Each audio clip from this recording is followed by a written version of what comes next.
Bisa, Pak. Baik, oke. Selamat malam, terima kasih untuk waktunya. Senang sekali teman-teman saya bisa sharing malam hari ini dengan teman-teman BPKA. Semoga apa yang nanti saya bisa share bisa bermanfaat untuk teman-teman semua dalam bisnisnya masing-masing seperti itu. Baik, em, sebelum mulai saya coba izin share screen terlebih dahulu. Oke, baik. Sudah terlihat sekarang rekan-rekan Bu Friska, aman? Aman, Pak. Baik. Oke, sebelumnya selamat malam. Terima kasih. Saya mau ngucapin Happy New Year buat teman-teman semua. Semoga di tahun 2026 ini apa yang menjadi harapan kita semua dalam bisnis, dalam pekerjaan, dalam apapun itu bisa dimudahkan seperti itu.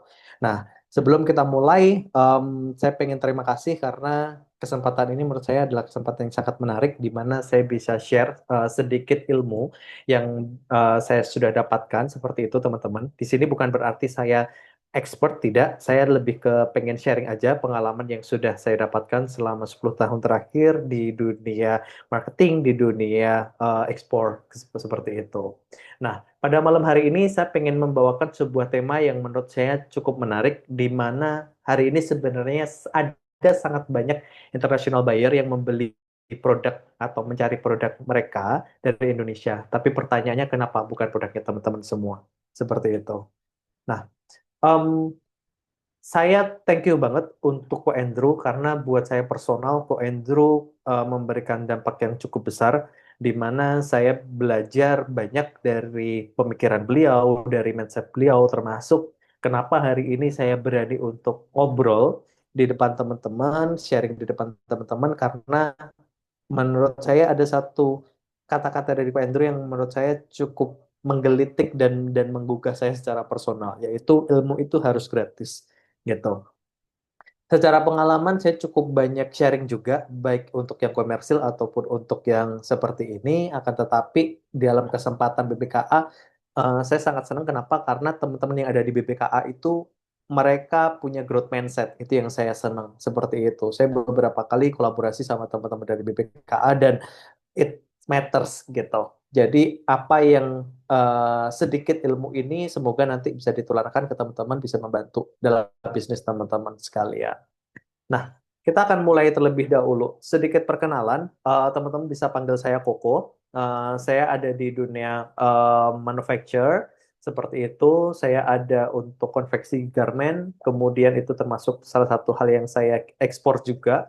Kemudian 2 tahun terakhir saya ada di Alibaba.com untuk market Indonesia. Jadi sedikit cerita kenapa akhirnya saya tertarik sebagai eksportir karena pada saat di Alibaba saya bisa melihat secara helikopter view sebenarnya gambaran market di international trade ini seperti apa.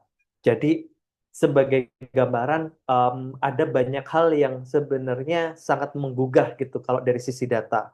Makanya yang menjadi pertanyaan, kenapa sih kita harus melaju ke market internasional gitu? Kemudian kira-kira hambatannya apa saja? Kalau menilik dari judul tadi, bisa dibilang bahwasannya sebenarnya potensinya gede, tapi kenapa pada akhirnya bukan kita yang terpilih ketika ada buyer yang memang mencari informasi seperti itu. Nah, buat teman-teman, ketika nanti dalam prosesnya ada pertanyaan atau segala macam, boleh di kolom komentar, teman-teman silahkan langsung chat saja, kira-kira pertanyaannya apa, sehingga ketika ada sesuatu yang relate, nanti bisa langsung kita diskusikan. Meskipun di akhir sesi nanti akan ada sesi untuk tanya jawab seperti itu. Baik. Nah, em, hari ini teman-teman akan belajar apa saja sih gitu. Yang pertama, kenapa sih buyer akhirnya ragu ketika mau bertransaksi dengan supplier dari Indonesia? Nah, ini saya bisa mendapatkan beberapa data driven yang memang beneran relate asli dari buyer-buyer luar, pandangan-pandangan mereka seperti itu. Kemudian kira-kira objection yang mereka hadapin selama ini apa? Kemudian bagaimana cara membangun trust dan juga mapping produk. Jadi teman-teman nanti boleh di dalam kolom chat kita bisa langsung coba praktekkan karena yang saya pengen harapkan dari materi malam hari ini Kita bukan hanya berbicara soal teori, tapi bagaimana apa yang saya sampaikan nantinya bisa benar-benar bermanfaat untuk teman-teman semua. Karena ketika saya pertama kali mendapatkan informasi ini berbayar dan buat saya cukup mahal seperti itu, tapi saya pengen share ke teman-teman sehingga nanti teman-teman bisa melihat sebenarnya potensi market untuk produknya teman-teman seperti apa di market internasional. Dan teman-teman pun nanti bisa ngecek sendiri juga. Kemudian kira-kira market mana yang bisa dibidik duluan. Nah, nanti kalau secara teknis teman-teman mau ada didiskusikan, boleh dipersilahkan. Baik, sebagai gambaran dulu, saya tidak memiliki sebuah pabrik, oke? Saya tidak memiliki sebuah pabrik, tapi selama beberapa pengalaman saya berhasil mengirimkan produk ke 10 negara yang berbeda. Dan secara produk bisa dibilang cukup bervariasi. Mulai dari coconut, kemudian fish, shoes, kemudian sekarang saya kopi. Kopi itu juga salah satu yang cukup besar pada waktu itu. Kemudian em, pengalaman saya pertama kali saya belajar ekspor itu di 2019 sebelum COVID. Pada waktu itu masih di profesional. Kemudian closing pecah telur pertama itu yang sebelah kiri. Saya pengiriman pertama ke PNG, Papua Nugini. Kemudian terakhir ini nanti saya akan ceritakan lebih banyak itu pengiriman ke Iran untuk produk yang di kiri atas namanya DC, desiccated coconut. Ini adalah olahan dari coconut yang mungkin tidak banyak dari teman-teman yang tahu seperti itu. Jadi kalau melihat dari sisi produk, saya cukup familiar. Kenapa? Karena ketika pengalaman saya waktu di Alibaba.com pegang untuk market Indonesia, kebetulan pada waktu itu saya banyak bekerja sama atau banyak terlibat dengan banyak banyak manufacturer di Indonesia seperti itu. Nah, ada beberapa hal yang akhirnya membuat saya melirik ini sebagai sebuah industri yang sebenarnya masih bisa di scale up. Kenapa? Karena saya melihat ada beberapa hal yang mungkin ini teman-teman yang punya bisnis juga merasakan. Jadi saya melihatnya sebenarnya di Indonesia ini, terutama untuk pabrikan, kapasitas produksi mereka itu besar gitu. Saya sudah membantu beberapa pabrik membantu mengeksporkan barang mereka. Salah satunya adalah chicken powder, kaldu bubuk ayam. Seperti itu teman-teman. Mungkin ini juga pertama kali teman-teman dengar gitu kayak, hah, kaldu ayam bisa diekspor? Jawabannya bisa gitu.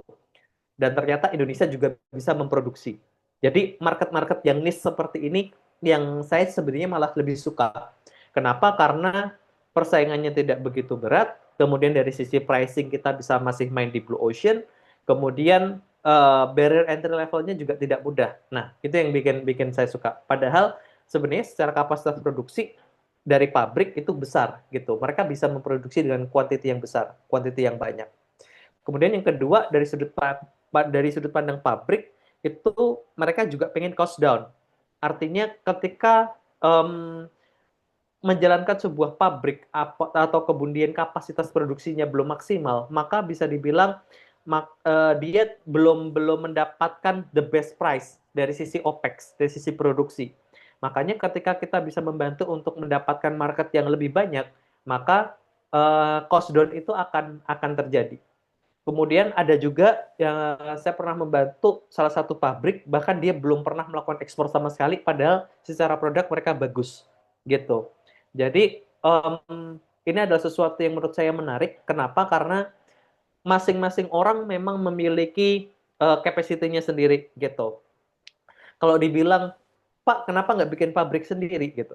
Dengan kapasitas saya, ketika saya bikin pabrik sendiri, mungkin saya akan kalah dengan teman-teman yang sudah punya pabrik duluan, yang punya capital duluan, yang sudah menjalankan bisnis ini lebih dulu gitu. Sedangkan secara capacity, saya lebih kuat ketika berbicara tentang marketing, berbicara tentang intelijen, bagaimana saya bisa mendapatkan data, kemudian bisa membantu meningkatkan market yang ada. Kurang lebih seperti itu. Kemudian ada juga beberapa mitos mungkin buat teman-teman berpikir bahwasannya, oh Pak, kalau ekspor itu marginnya pasti gede ya gitu. Jawabannya bisa ya, bisa enggak. Tapi secara umum, karena ekspor itu kita berbicara tentang komoditi, biasanya dia marginnya cukup cenderung kecil, seperti itu, tapi kuantitinya besar. Karena kita bersaing dengan negara-negara lain seperti Vietnam, seperti Thailand dan negara-negara lain seperti itu. Tapi beda produk beda juga. Kecuali ketika kita berbicara tentang niche market, nah itu margin bisa bisa lebih baik. Atau ketika kita berbicara tentang sesuatu yang lebih besar kayak misalkan barang yang sudah jadi, maka biasanya margin juga akan lebih baik seperti itu. Nah, temuan saya melihat bahwasannya banyak banget nanti teman-teman akan melihat datanya secara langsung buyer-buyer itu di luar negeri mereka mencari barang apa saja sih dari Indonesia, kemudian barang-barangnya teman-teman sebenarnya bisa nggak sih dipasarin ke luar negeri sana. Kemudian kalau dari sudut pandang saya lebih susah cari supplier daripada cari buyer. Kenapa? Karena ketika kita bicara tentang supplier, supplier itu saya menyebutnya sebagai 3K. Quality, quantity, sama continuity. Ketika teman-teman memang sudah memiliki tiga hal ini, maka teman-teman bisa dibilang sudah layak untuk bisa menembus market ekspor. Tapi kalau memang belum, teman-teman bisa menguatkan dulu di market lokal karena market lokal pun sebenarnya juga tidak kalah menarik. Nah, yang saya lakukan dengan beberapa pabrik seperti pabrik sepatu, kemudian ada pabrik es krim, pabrik tadi chicken powder, kemudian ada beberapa pabrik desiccated coconut, seperti itu. Saya tidak memiliki pabrik secara langsung, tapi pada akhirnya saya bisa menjualkan barang mereka, saya bisa membantu mencarikan market untuk mereka. Nah, jadi dari situ bisa dilihat ada win-win solution. Satu, dari sisi pabrik mereka mendapatkan kapasitas produksi yang lebih besar. Dari sisi saya bisa mendapatkan pabrik yang memang memiliki good quality, good price, kemudian kompetitif, dan dia bisa continue. Kurang lebih seperti itu. Nah, um, kita bicara tentang export opportunity, teman-teman. Kenapa sih sekarang adalah waktu yang tepat? Mungkin kemarin sempat teman-teman melihat ada gejolak geopolitik di mana US menerapkan tarif yang cukup tinggi kepada China, seperti itu. Nah, dengan adanya kejadian ini, kemudian kemarin disusul juga pada periode sebelumnya ada kejadian COVID di Wuhan, seperti itu, di mana banyak sekali pabrik itu sebenarnya base-nya di China. Ketika China terjadi sesuatu, kemudian barang tidak bisa keluar, maka sebenarnya itu yang membuat supply chain ini sangat bergejolak. Harga-harga mahal, kemudian tidak bisa mendapatkan suplai bahan baku, dan lain sebagainya. Jadi sejak kejadian itu ada sebuah istilah yang namanya China Plus One. Apa sih China Plus One itu? Jadi secara kapasitas produksi bisa jadi mereka akan tetap mendapatkan sumber bahan baku dari China, karena hari ini kita tidak bisa memungkiri China menjadi negara yang sangat besar, negara yang akhirnya bisa melakukan produksi apapun dengan cost paling efisien gitu. Nah, nanti bahasan berikutnya adalah Pak, gimana sih kita bisa bersaing dengan China gitu. Di saat China sendiri bisa melakukan cost kompetitif, kemudian mereka bisa produksi secara efisien dan lain sebagainya. Oke, kita mulai masuk. Kita coba ngelihat dari sisi Indonesia dulu, teman-teman. Jadi dari sisi Indonesia, data terakhir yang saya dapat 2024, 264 billion USD, di mana kita sudah bekerja sama dengan 17 negara secara FTA, Free Trade Agreement. Kemudian secara Global Exporter Rank, kita nomor 28 di dunia. Artinya secara competitiveness, sebenarnya Indonesia juga nggak kalah-kalah banget. Gitu. Indonesia setiap saat mungkin yang teman-teman belum tahu, kita itu selalu ada pengiriman secara ekspor, gitu. Kemudian mungkin ada beberapa teman-teman yang bertanya, Kak, kalau misalkan kita pengen ekspor tapi kemudian kuantitinya tidak besar, tidak satu kontainer, apakah bisa? Jawabannya bisa. Karena ekspor itu bukan hanya sekedar satu kontaineran, tapi teman-teman juga bisa ekspor namanya LCL gitu. Jadi LCL itu teman-teman kirim misalkan satu kubik atau satu palet seperti itu juga possible. Tergantung produknya, tergantung kebutuhan dari bayarnya masing-masing. Nah, melihat opportunity yang ada, teman-teman bisa melihat secara gambaran lebih luas bahwasannya market di luar sana itu benar-benar menarik. Apa yang membuat hal ini berbeda? Karena ketika teman-teman mungkin jualan di lokal di Indonesia, teman-teman sudah apa ya, sudah berperang di Red Ocean, isinya banting-bantingan harga. Kenapa teman-teman tidak mencari market yang baru seperti itu? Sebagai contoh, kalau di level lokal, saya punya salah satu konveksi, teman-teman. Konveksi saya itu saya menargetkan market di Papua, di Jayapura. Jadi selama 9-10 tahun terakhir, saya menargetkan market Papua. Dan ternyata itu sustain. Kenapa saya menargetkan market di sana? Karena market di sana masih blue ocean, kemudian masih sangat menarik daripada saya jualan di Jabodetabek, harga sudah banting-bantingan, saya prefer untuk jualan di sana. Nah, hal seperti ini secara pola sebenarnya sama. Produk yang sama, teman-teman ketika mendapatkan market yang tepat, maka teman-teman bisa mendapatkan margin yang jauh lebih oke daripada teman-teman harus memaksakan untuk masuk ke market tertentu seperti itu. Nah, nanti di belakang kita akan cek bagaimana kita bisa mendapatkan contoh kurang lebih seperti itu.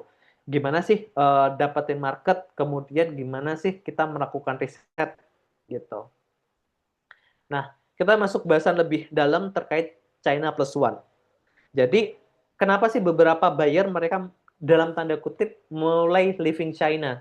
Karena beberapa ada ketidakstabilan dari sisi tarif, terutama ketika kita sekarang berhadapan dengan perang dagang. Kita belum tahu di 2026 ke depan akan seperti apa. Tapi dengan kondisi saat ini, rata-rata barang China, by the way, beda barang beda ya tarifnya, teman-teman. Jadi beda barang beda, itu ada yang dicas antara 25 sampai dengan 100% ketika barang dari China dikirim ke US. Kenapa US? Karena US adalah salah satu market yang bisa dibilang market utama. Di sana ada banyak sekali yang memiliki kapasitas produksi yang besar, market yang besar seperti itu. Kemudian berikutnya um, kita bisa melihat dari sisi labor atau tenaga kerja di China itu annually rata-rata tumbuh sekitar 15% dari sisi cost. Makanya sekarang banyak yang melakukan otomasi dengan robotik dan lain sebagainya. Terakhir ketika saya ke China, ke Hangzhou, teman-teman, itu saya cukup takjub di mana 80-90% mobil di sana sudah menggunakan mobil listrik. Bahkan mobil-mobil kayak Jepang, kayak Eropa itu bisa dihitung jari. Jadi um, industri di sana itu memang sudah beneran menarik gitu. Jadi China ini bisa dibilang dia negara produsen. Mereka mulai masuk ke Indonesia, mereka masuk ke banyak negara karena um, ketika masuk ke US mulai tersendat gitu, mulai mulai dihadang, maka mereka harus mencari market-market yang lain. Kurang lebih seperti itu. Kemudian dari sisi Indonesia, kenapa ada kemungkinan kita masih bisa menang gitu? Karena satu dari sisi kompetitif labor cost kita masih cukup bersaing, terutama ketika misalkan dari teman-teman ada yang membuka pabrik atau produksi di area di luar Jabodetabek, kayak misalkan di Semarang atau kemudian di area Jawa Tengah, di Jawa Timur itu secara labor cost-nya masih masih cukup menarik seperti itu.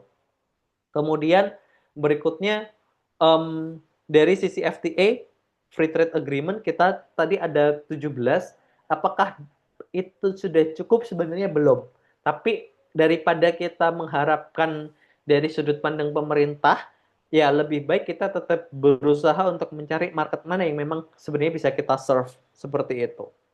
Nah, sebagai gambaran, kalau misalkan ada buyer, mereka belanja dari China, mereka akan mendapatkan tarif tambahan sekitar 25-100%. Daripada kayak gitu, lebih baik mereka beli barang dari Indonesia, gitu. Mereka beli barang dari Indonesia, di mana tarif kita masih lebih kompetitif, akan tetapi ya kita tahu bersama bahwasannya Vietnam atau kemudian India, mereka juga punya opportunity yang sama. Jadi China plus one-nya itu bisa dibilang siapa nih yang bakal ambil ceruk pasarnya? Apakah Vietnam, apakah India, ataukah Indonesia? Nah, ini memberikan dua dampak sih sebenarnya teman-teman dari sudut pandang saya. Yang pertama adalah pabrik-pabrik China, mereka akan berbondong pergi ke Indonesia, atau pergi ke Vietnam, atau ke India.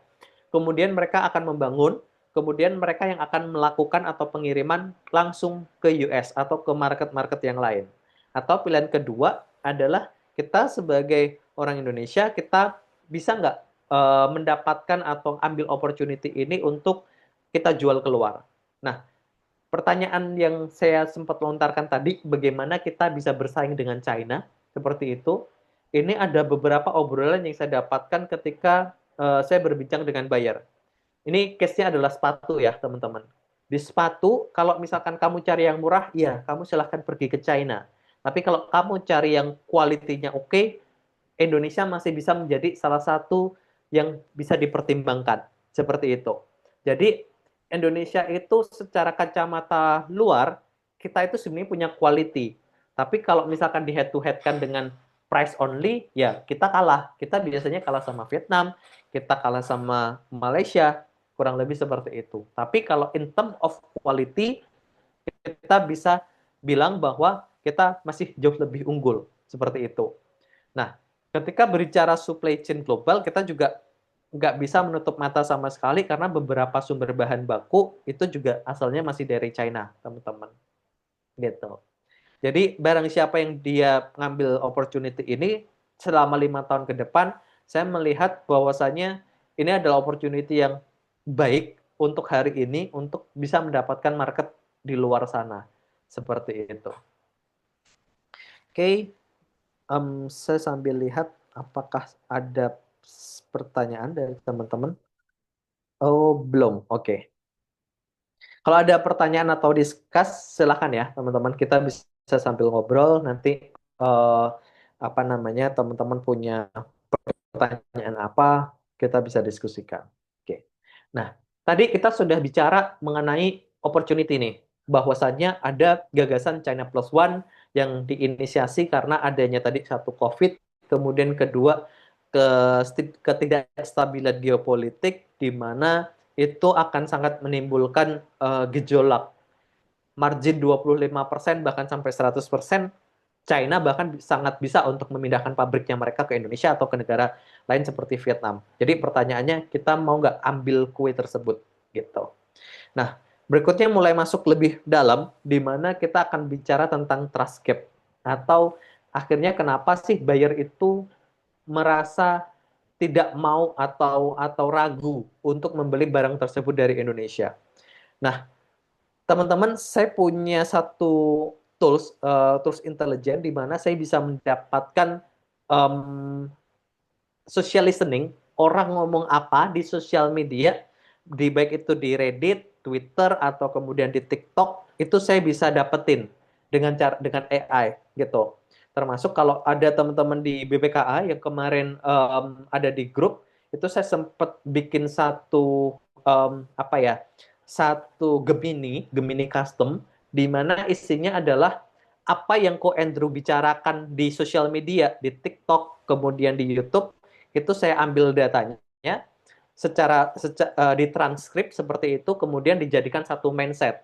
Karena seperti yang kita tahu, mungkin kita tidak akan bisa langsung diskusi dengan Ko Andrew karena waktunya yang terbatas. Tapi dengan cara seperti ini sebenarnya kita bisa ngambil datanya, ngambil mindsetnya Ko Andrew, kita masukkan ke dalam AI. Jadi ketika kita ada pertanyaan, kita bisa ngobrol seolah-olah bahwa itu adalah mindsetnya Ko Andrew dan kita bisa mendapatkan apa ya, kurang lebih solusinya kurang lebih seperti apa sih kalau kita pakai mindsetnya Ko Andrew gitu. Nanti di akhir buat teman-teman yang tertarik bisa DM atau ngobrol lebih jauh. Tapi yang saya pengen show di sini adalah bagaimana intelijen ini bisa kita manfaatkan untuk kita bisa mendapatkan insight real dari buyer luar gitu. Sebagai contoh, um, dia minta apa namanya bahasanya komunikasi. Komunikasinya kita bisa dibilang masih lemah. Kenapa? Uh, Kadang kita untuk bisa mendapatkan harga kita butuh waktu jauh lebih lama. Ini apa namanya real story. Ketika saya ngobrol, saya pengen ambil barang dari China, mereka bisa memberikan harga dalam hitungan jam. Sedangkan kita di Indonesia, bahkan untuk diri saya sendiri, itu saya butuh waktu jauh lebih lama. Kenapa? Karena sometimes kita butuh waktu untuk mendapatkan harga dari forwarder. Kita butuh tahu karena harga dari forwarder itu akan senantiasa berubah seperti itu. Atau kemudian kita butuh hitung. Nah, hal-hal seperti itu yang akhirnya membuat dari sudut pandang buyer luar, komunikasi kita dinilai kurang baik. Itu yang pertama. Kemudian yang kedua, foto dari pabrik terlihat oke gitu, tapi mereka tidak punya jawaban untuk bisa memverifikasi sebenarnya kita itu real atau enggak. Nah, mungkin itu nanti jadi bahasan saya, bagaimana saya sebagai seorang general trade, saya bisa meyakinkan buyer, bahkan saya sendiri tidak punya pabrik itu sendiri, gitu. Jadi ini yang nanti bisa saya share ke teman-teman, siapa tahu teman-teman bisa belajar dari case study yang saya bisa coba share. Kemudian yang ketiga adalah quality. Jadi salah satu masalah yang tadi saya share di awal, kalau saya mencari supplier, saya akan fokus sama tiga hal, quality, quantity, sama continuity. Tapi dari sudut pandang buyer luar, quality itu, quality-nya kita di Indonesia itu dinilai tidak konsisten. QC kita dinilai kurang konsisten.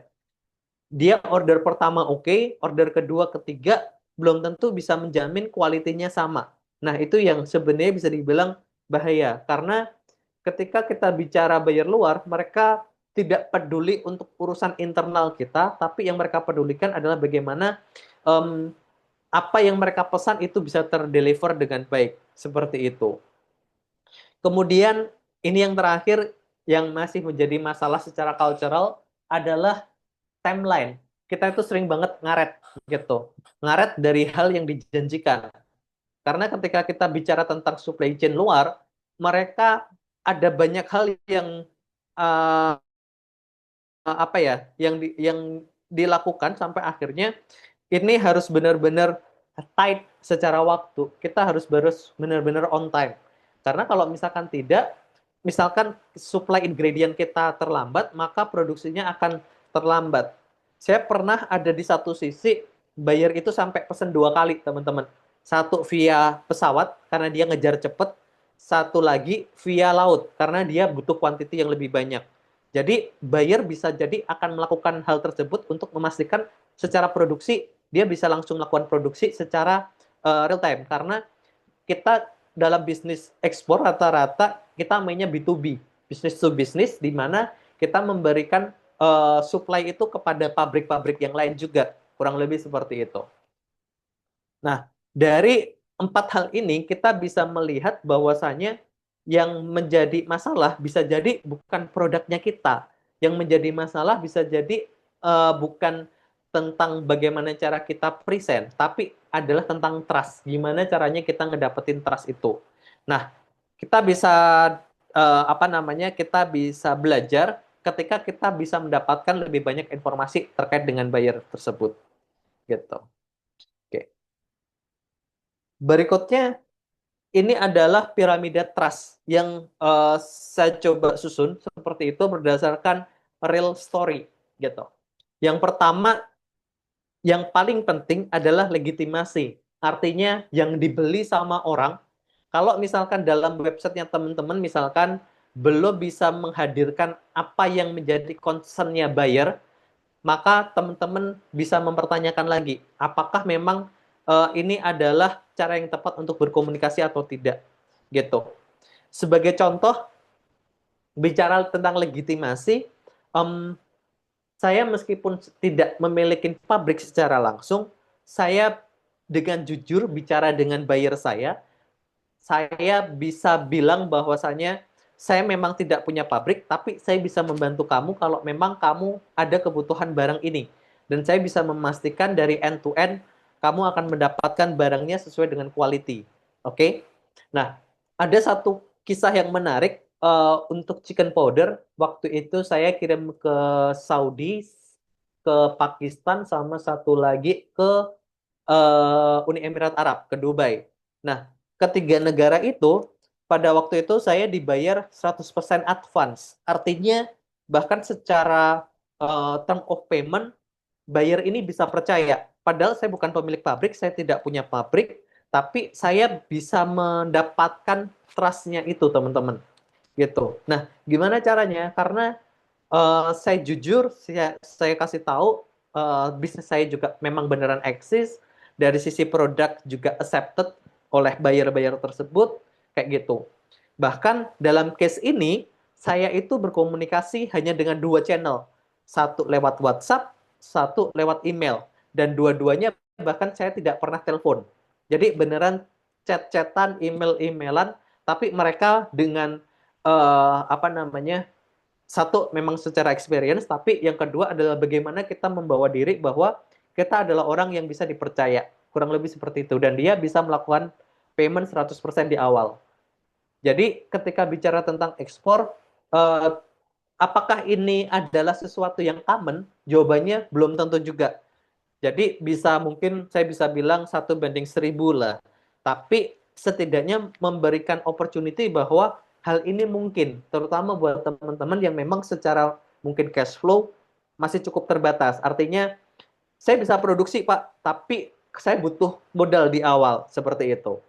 Nah, kalau misalkan untuk term of payment, ketika kita bicara tentang dunia ekspor, itu salah satu yang menarik buat teman-teman yang uh, mungkin marketnya masih di Indonesia. Rata-rata beberapa market di Indonesia itu bahkan ada yang minta tempo pembayaran sampai 30 hari, 60 hari, atau bahkan sampai ganti kalender, ganti tahunan gitu untuk beberapa bisnis. Nah, di ekspor hal seperti itu mungkin saja ada, tapi kembali lagi ke kesepakatan antara kita dengan buyer. Seperti itu. Tapi rata-rata kalau di awal kita mau dapetin trust, kita harus dapetin termin pembayaran yang memang aman buat sisi kita. Sebagai contoh, kita minta down payment 30 atau 50%, kemudian sisanya ketika tutup kontainer atau copy BL, seperti itu possible. Itu adalah hal yang bisa dibilang cukup common gitu. Teman-teman kalau ada pertanyaan sambil discuss boleh ya drop di kolom komentar. Nanti kita bisa bahas bareng. Kemudian yang kedua adalah communication. English responsif sama profesional. Nah, berbicara tentang bahasa Inggris, ini juga menurut saya ada sesuatu yang menarik, real case study juga. Ada rekan saya yang dia bahkan tidak bisa bahasa Inggris, kemudian dia kalau ngobrol dengan buyer hanya menggunakan Google Translate, tapi dia bisa closing kontaineran. Ini menurut saya adalah sebuah case study yang apa, real, di mana bahasa hari ini sudah bukan lagi menjadi kendala. Kalau misalkan kita dapat buyer China, kita bisa ngobrol dengan WeChat, di situ bisa automatic translate. Jadi teman-teman tidak boleh menggunakan kendala bahasa, kendala komunikasi sebagai sebuah alasan gitu, karena yang dibutuhkan sama buyer sebenarnya bukan tentang anda pintar berbahasa Inggris, tapi tentang bagaimana mendapatkan keyakinan tersebut. Dan yang ketiga, quality. Quality itu erat kaitannya sama sertifikasi, testing, atau kemudian konsistensi. Nah, poin pentingnya adalah di sertifikasi. Karena ketika kita memang punya quality yang oke, kita bisa menunjukkan dengan cara kita punya sertifikasi. Nah, untuk market US memang cukup berat. Jadi nanti kita akan coba susun gimana caranya, teman-teman jangan langsung ngincar ke sana, kecuali teman-teman memang sudah punya FDA atau Food Drug Administration. Kemudian yang keempat adalah logistik, delivery, tracking, reliability gitu. Kenapa ini penting? Karena seperti tadi yang saya ceritakan, um, ketika saya order barang ke China, mereka bisa mendapatkan end price, harga akhir, itu dalam hitungan jam atau bahkan hitungan menit. Sedangkan di sisi kita, untuk bisa mendapatkan harga tracking atau kemudian harga logistik, kita harus tanya ke forwarder, kemudian butuh waktu, sampai akhirnya forwarder ngasih harga lagi ke kita. Nah, di situ sebenarnya ada miss opportunity gitu. Jadi itu yang hari ini masih menjadi kendala dari sudut pandang saya. Kemudian yang kelima adalah relationship. Bagaimana kita membangun long term partnership dengan buyer. Bukan cuma sekedar tanya harga, tanya inquiry seperti itu, tapi kita bisa membangun gitu. Kalau untuk pertanyaan boleh di chat dulu ya, teman-teman. Nanti kalau untuk discuss realnya kita bisa pada saat sesi Q&A. Nah, ini sebagai gambaran tadi saya cerita kalau saya dibayar 100% di awal, bahkan sebelum barang diproduksi seperti itu, duit sudah masuk, baru saat itu saya melakukan produksi. Kemudian gambar di atas ini pada waktu saya ngajak buyer untuk pergi ke Raja Ampat. Pada waktu itu ini buyer Aussie, kita ada dealing untuk ikan dan kami bisa sourcing langsung ke sumbernya gitu. Jadi dengan cara effort seperti itu kita sebenarnya membangun kedekatan dengan mereka, bukan hanya sekedar apa namanya berapa harganya, harganya sekian sekian sekian, tidak. Karena kita bicara bisnis, kita berbicara tentang long term relation gitu.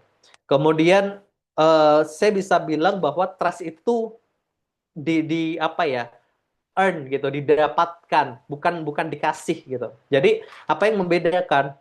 Yang membedakan adalah ketika kita bisa menjadi pribadi yang jujur, pribadi yang memang reliable, kemudian kita bisa menjawab permasalahannya buyer, maka bisa jadi harga itu nomor dua, teman-teman.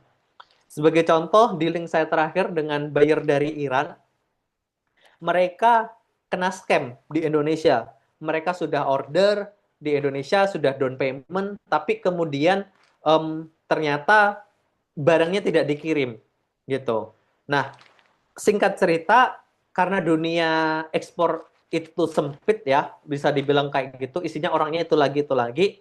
Ternyata saya tahu nih orangnya, saya tahu pabriknya, saya tahu manufacturernya. Dan dari situ saya mencoba menyelesaikan masalah dari buyer ini untuk oke, gimana win-win solutionnya gitu. Akhirnya barang yang dia sudah bayarkan itu ditukar dalam bentuk barang, kemudian sisanya saya bantu untuk mengekspor barangnya. Jadi buyer ini sekarang trust-nya bukan lagi sama pabrik, tapi dia trust-nya kepada saya gitu. Meskipun saya tidak punya pabrik secara langsung. Nah, hal-hal seperti itu bisa menjadi gambaran bahwasanya eh, pabrik hari ini bukan satu-satunya cara untuk kita bisa mendapatkan market yang lebih besar gitu. Berbicara soal trust, berbicara soal apa namanya, bagaimana kita membangun relasi itu sesuatu yang mungkin secara textbook tidak tidak ada, tapi itu bisa didapatkan dari interaksi kita sehari-hari gitu. Sepertinya ada beberapa pertanyaan, boleh. Oke, Kak mau tanya dong, kalau untuk pemula hal apa saja yang perlu kita siapkan untuk menjadi eksporter? Misal ingin menjadi ekspor briket arang. Oke, good question. Jadi kalau sebagai pemula apa sih yang kita harus lakukan? Kalau dari sudut pandang saya, nomor satu yang paling penting adalah mendapatkan supplier yang trusted. Itu nomor satu. Kenapa? Teman-teman, kalau misalkan apa namanya sudah dapat buyer tapi nggak dapat supplier itu bahaya. Teman-teman nggak bisa apa namanya nggak bisa ngefulfill apa yang ngefulfill apa yang diminta sama buyer. Itu pertama. Paling penting adalah supplier. Siapkan supplier, teman-teman survei, cari supplier mana yang trusted, mana yang mau diajak kerja sama. Akan selalu ada supplier yang membutuhkan trader seperti itu, karena mereka juga pengen mendapatkan market yang jauh lebih besar, market yang jauh lebih luas. Kemudian yang kedua, apa yang perlu disiapkan sama teman-teman, yaitu kalau dari sudut pandang saya, teman-teman harus punya modal. Apakah itu modal finansial, modal mental, ataupun modal waktu, tenaga seperti itu. Karena ketika teman-teman sebagai pemula, teman-teman butuh apa ya? Butuh effort lebih gitu. Ada beberapa teman-teman di sekitar saya yang mereka belajar ekspor itu juga butuh waktu, bukan cuma 1-2 tahun, bahkan 4 tahun mereka baru closing itu ada. Dan it doesn't matter, artinya setiap orang punya timeline waktunya sendiri-sendiri, teman-teman. Tidak perlu membandingkan buru-buru harus closing seperti itu. Jadi nikmati waktunya, nikmatin prosesnya, maka teman-teman nantinya akan bisa mendapatkan something gitu. Kemudian another story, ada teman yang dia bahkan dalam 1 bulan marketnya dia sudah 200 sampai 300 ton, tapi juga dia belum pernah ekspor. Artinya jago di lokal belum tentu dia juga bisa atau punya apa ya, punya punya luck untuk akhirnya bisa menembus market luar, karena memang challenge-nya masing-masing produk itu berbeda-beda gitu. Terakhir kalau dari saya untuk pemula apalagi yang harus disiapkan tadi ya satu supplier dulu, kemudian yang kedua teman-teman memang harus punya modal, modal dalam arti banyak hal. Jadi kalau ada yang bilang ekspor bisa modal dengkul, saya pikir kurang tepat. Kenapa? Karena teman-teman ada banyak hal yang harus di spending di dalamnya gitu. Kemudian yang ketiga, teman-teman saran saya memang harus konsisten gitu karena ekspor ini seperti maraton bukan bukan hanya lari sprint ngejar closing cepet gitu. Ketika teman-teman belajar tentang apa namanya ilmunya, belajar tentang detailnya, maka teman-teman bisa mendapatkan itu semua. Kak, kalau mau belajar yang komprehensif di mana? Saran saya dulu belajar yang in term of satu community, teman-teman bisa belajar di community. Ada komunitas yang namanya Indonesia Export Channel, itu community yang menurut saya oke banget. Kemudian yang kedua, kalau mau belajar secara langsung, belajar apa ya, training seperti itu, baik teman-teman yang punya pabrik, punya produk, ataupun masih pemula, itu bisa ke namanya PPEJ. PPEJ itu punyanya pemerintah, punyanya Kementerian Perdagangan. Itu programnya menurut saya oke. Dia menjelaskan benar-benar dari awal sampai akhir, dan teman-teman ada juga program yang sampai ekspor kurang lebih seperti itu. Itu sih tiga hal yang mungkin saya bisa share. Semoga membantu. Nanti kalau mau ngobrol detail kita bisa di sesi berikutnya. Seperti itu. Apakah ada lagi? Oke.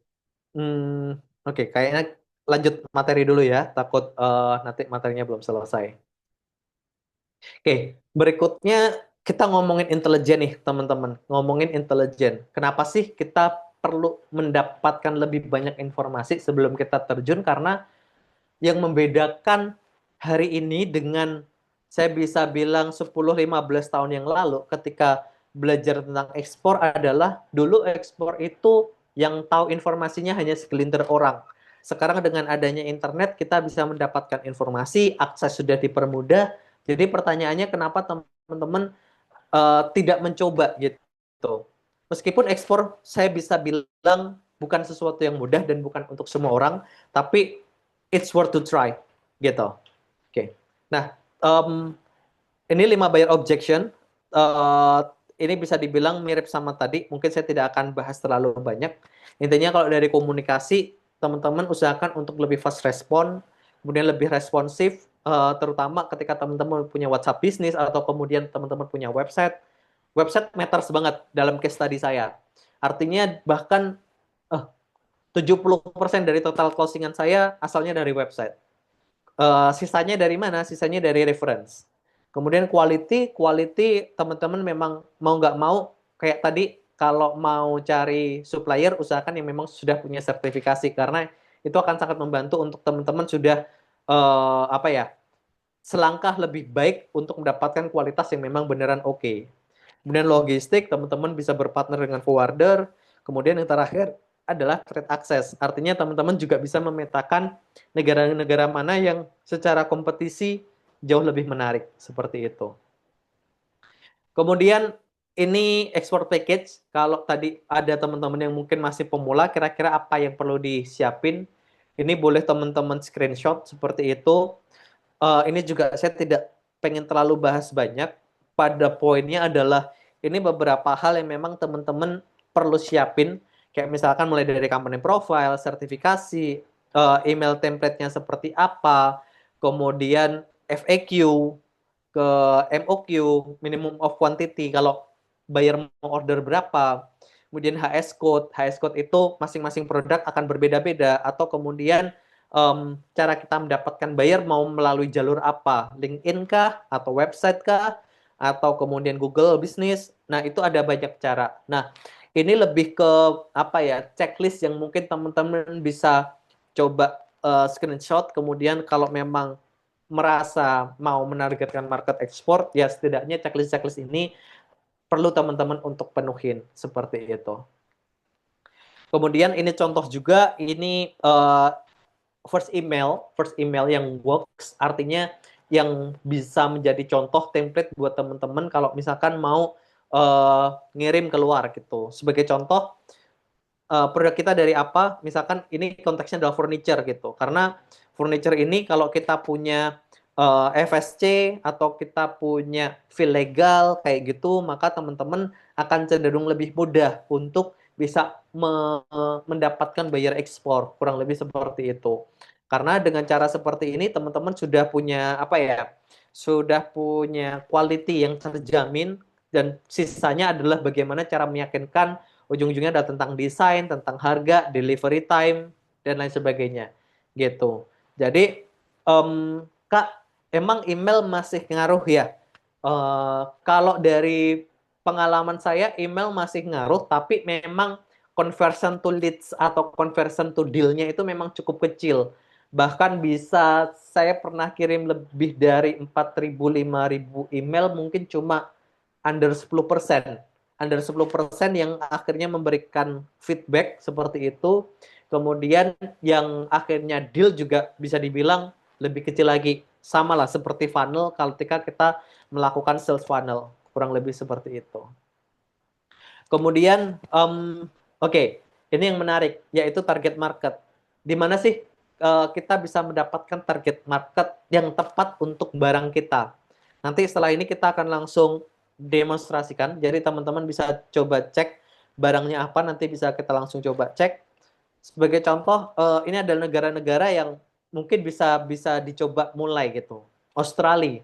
Australia kalau misalkan barangnya bukan kayak makanan, dia cenderung lebih mudah untuk masuk karena kita memang sudah punya banyak kerjasama IACPA, FTA dengan Australia. Tapi kalau barangnya makanan, seafood itu cukup sedikit challenging kecuali memang suppliernya teman-teman sudah pernah ekspor ke negara tersebut. Kemudian Middle East. Kenapa? Karena Middle East ini um, kita cukup diuntungkan karena di Indonesia cukup banyak yang sudah punya sertifikasi halal seperti itu dan market di sana adalah market halal, jadi itu akan sangat membantu. Pacific Island kayak misalkan tadi saya bisa mendapatkan market kayak PNG yang notabene sebenarnya itu cuma batasan nyebrang doang dari Papua Jayapura ke sebelahnya gitu. Cuma ternyata fun fact-nya adalah ketika saya kirim barang ke sana, saya kirim barangnya ke Jakarta, Jakarta Singapura, Singapura baru ke Papua Nugini. Karena tidak ada direct kalau untuk kapal langsung ke sana gitu. Pilihan lain pilihan lainnya bahkan pakai pesawat pun juga sama. Jadi tidak direct ke sana tapi tetap via Singapura dulu. Cukup aneh memang, tapi ya kondisinya demikian. Kemudian yang kedua, market hari ini yang memang sedang growth, Jepang, kemudian Korea Selatan, India. Nah, ada market yang menurut saya cukup teman-teman agak hati-hati, yaitu India, Pakistan, Bangladesh. Ketika memang dari sisi termin pembayaran uh, tidak aman atau cukup berisiko, menurut saya teman-teman boleh tinggalkan dulu. Karena memang market ini cukup banyak yang kontak seperti itu, cukup banyak bayarnya, tapi untuk melakukan verifikasi terhadap buyer itu tidak tidak mudah seperti itu. Makanya satu-satunya filter untuk bisa dealing dengan negara-negara ini adalah termin pembayarannya aman buat kita gitu. Tier ketiga, menurut saya yang paling menarik adalah ketika teman-teman memang sudah bisa masuk ke pasar US, pasar Europe, karena itu adalah apa ya, daging Wagyu A5-nya gitu. Karena market di sana harganya bagus, kemudian pricing-nya juga bagus, tapi secara sertifikasi yang diminta pun juga memang cukup ribet. Seperti itu teman-teman. Jadi ya berbicara tentang ekspor keluar, tidak serta-merta kita akan langsung sporadis semuanya kita sasar, tidak. Karena beda negara, beda aturan, beda produk, beda aturan, beda buyer, beda juga permintaannya. Jadi itu adalah challenge yang memang dihadapin hari ini. Nah, kita akan langsung setelah ini saya akan share ke teman-teman ada 3 hal yang menarik gitu. Ini akan jadi cheat sheet buat teman-teman yang memang mau menyasar market luar atau kemudian teman-teman yang memang fokusnya di B2B, teman-teman bisa mendapatkan insight juga dari sini. Oke. Yang pertama, kita akan masuk ke namanya ekspor potensial .intrasen.org. Nah, di sini kita bisa mendapatkan data secara real apa yang diekspor dari Indonesia ke negara mana, produknya apa saja atau nanti by produk itu sangat bisa. Kita akan masuk langsung ya. Jadi teman-teman bisa apa namanya? Mau mencoba juga boleh sebentar. Ini kita masuk, kita copy paste sebentar. Layar saya kelihatan kan ya, teman-teman? Oke. Oh, ke pause sepertinya sebentar. Stop share screen. Saya coba share screen ulang. Mm, mm, mm, mm, mm. Oke, share. Oke, udah bisa kelihatan ya. Ini nanti linknya atau teman-teman bisa googling juga ITC ekspor potensial. Kita bisa cek.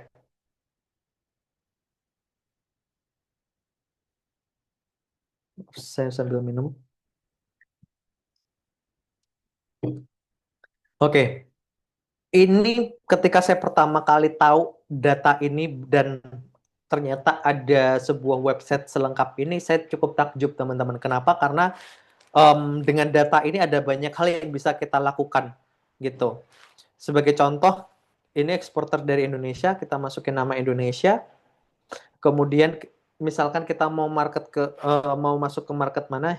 United States, US misalkan, atau Arab deh, Uni Emirat Arab. Indonesia ke Arab, kita tunggu sebentar.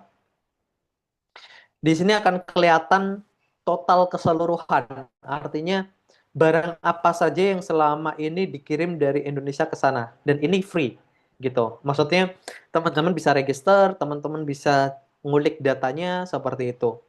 Bahkan kita bisa tahu siapa sih eksporternya, marketnya sebesar apa itu bisa ketahuan dari data ini gitu. Bentar, internet saya agak lambat sepertinya.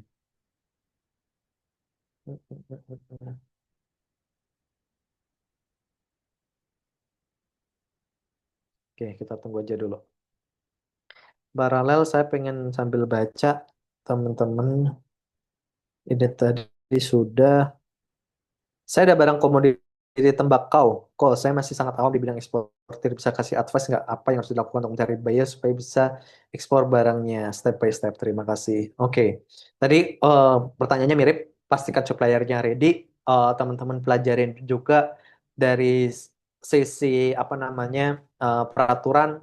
Saran saya ilmu dulu karena ketika teman-teman punya ilmunya, teman-teman tahu bagaimana caranya, sisanya tinggal apa ya, eksekusi kurang lebih seperti itu. Oke, saya coba ganti Australia. Oke, Australia masuk nih. Teman-teman bisa coba cek ya. Jadi hal apa sih yang paling banyak diekspor dari Indonesia ke Australia? Gambar ini menunjukkan pemetaannya. Kayak misalkan kita kirim motor vehicle ke Australia itu 5%. Artinya masih gede banget. Bahkan kita bisa ngelihat potensi ekspor total itu 451. Eh, saya kurang tahu MN ini apa, tapi ini miliar US dollar sepertinya. Kemudian yang hari ini sudah diekspor 24. Jadi masih ada gap yang cukup besar gitu. Kemudian misalkan ada wood parket, dulu pernah kirim juga untuk palet ke Aussie. Kemudian ini untuk jewelry, cocoa butter. Jadi eh, ini menunjukkan yang warna gelap itu adalah market yang sudah kita serve untuk hari ini, market yang udah captive. Kemudian yang masih warna warna pucat itu yang potensinya. Jadi teman-teman bisa bisa dilihat bahwa potensi untuk barang ke Aussie itu masih cukup besar. Bahkan kita bisa lihat totalnya kurang lebih seperti ini. Dari data ini kita bisa memetakan, oh barang kita apa sih gitu. Teman-teman ada yang mau coba cek ada punya barang apa, kita bisa coba cek di market. Ini barang Indonesia, ini produknya. Saya pengen tahu ada yang oke.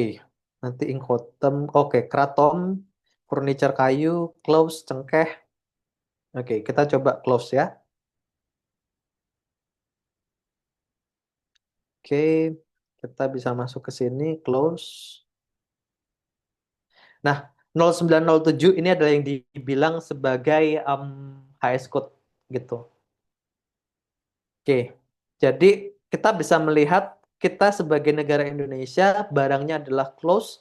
Market utamanya di mana sih? Oh, ternyata market utamanya kalau kita mau ekspor cengkeh itu adalah India nomor satu. Yang kedua adalah Singapura. Kemudian ketiga Saudi, kemudian Arab dan lain sebagainya. Yang aneh di sini adalah Singapura. Pertanyaannya, emang Singapura dia punya punya cengkeh gitu? Nggak punya, teman-teman. Semua cengkehnya Singapura itu asalnya dari Indonesia. Jadi kalau bisa dibilang ini ini adalah harusnya market yang hari ini Indonesia itu kuasain. Tapi sayangnya gara-gara masalah trust, ada banyak supplier Indonesia yang nakal, akhirnya orang lebih merasa dealing dengan Singapura jauh lebih baik karena mereka trust, mereka bisa dipercaya. Padahal barangnya dari mana? Dari Indonesia, dari Maluku, dari Surabaya, dari Palu, dari Makassar dan lain sebagainya. Kurang lebih seperti itu. Jadi dengan data ini teman-teman bisa ngulik um, apa aja negara mana yang memang bisa jadi standar. Oke, teman-teman uh, harus nggak sih ngincer India? Jawabannya tidak. Teman-teman ngincer Turki aja itu angka ekspornya juga cukup gede. Ngincer Polandia itu angkanya juga gede. Jadi daripada teman-teman ngincer market yang gede di atas, teman-teman ngincer market-market yang bisa dibilang tidak begitu populer, tapi selama mereka ada kebutuhan, barang kita sesuai, ini juga bisa diincar kayak gitu ya, gitu. Jadi ini banyak banget yang teman-teman bisa bisa coba ulik, bahkan um, ini eksporter close di market dunia paling banyak dari negara mana. Jadi dibalik logikanya, kalau tadi kita ngincer market mana, kalau sekarang siapa aja suppliernya. Suppliernya nomor satu ternyata Madagaskar, nomor dua ternyata Indonesia. Oke, jadi dari data ini kita bisa melihat bahwasannya ketika Madagaskar dia gagal panen, maka harga cengkeh di Indonesia akan meningkat. Artinya orang akan berbondong-bondong pergi ke Indonesia untuk mencari cengkeh tersebut. Apalagi cengkeh ada lalpari, ada beberapa produk yang lain seperti itu. Makin lama dia disimpan, kandungan airnya makin kecil, harganya makin baik. Kurang lebih seperti itu. Correct me ya teman-teman kalau misalkan saya salah gitu.